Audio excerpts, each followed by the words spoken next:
কামড় দিলে মানুষ মারা যায়। তবে এখন কামড় দিলে কিছু হবে না, কারণ ওর দাঁত ভেঙে ফেলেছি। এই সাপটার নাম রাখছি আমি মিশা সওদাগর, আর ওর নাম রাখছি হুমায়ুন কবির।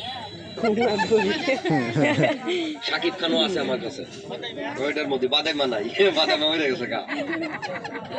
এর ভিতরে একটা সাপ আছে, ডিসকাভারি চ্যানেলে দেখায়, সাপটা কিং কোবরা। তবে আমাদের দেশে কিং কোবরা হয় না, ওই আকৃতি সাপ আছে আমাদের দেশের। সাপটার নাম বলা হয় কিউটি সাপ, কারণ এটা দূরের থেকে বিষ ছাড়তে পারে না। তবে ওই রকমই হয়, ওই রকম বড় হয়। সাপটা সুন্দরবনে, তবে আমরা সুন্দরবনের থেকে ধরি নাই। এই সাপটা 11 বছর একটা মেয়েকে কামড়ায় মারছিল, আমরা বাঁচাইতে পারি নাই। মেয়ের মা বাবা বলেছিল যদি মেয়েটাকে তোমরা ভালো করতে পারো তোমাদের 50,000 টাকা দিবে। টাকার লোক কান্না আছে, যে দেখি মেয়েটারে উঠানে শোয়াই রাখছে, সাপের বিষে চেহারা একবারে কালো কুচরি হয়ে গেছে। মাথা চুল ধরে টান দিলাম, দেখলাম চুলটি গুড়া গুড়া হয়ে যায়। আমি বললাম এই মেয়েটা তো বেঁচে নাই, মারা গেছে, আপনারা মাটি দেন। 2-3 জন বলতেছে উনি সনাতন ধর্মের লোক। কইলাম তাহলে আমার ভুল হয়ে গেছে, আমি বুঝতে পারি নাই।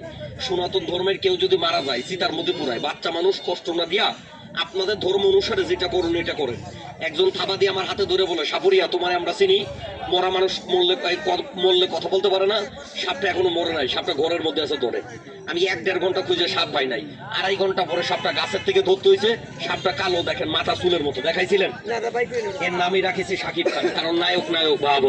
ওর একটা গর্জন আছে, এই মিশা সওদাগরের কোনো গর্জন নাই, এই হুমায়ুন ফরিদ কোনো গর্জন নাই। একটা তালি বাজাও সবাই জোর কইরা।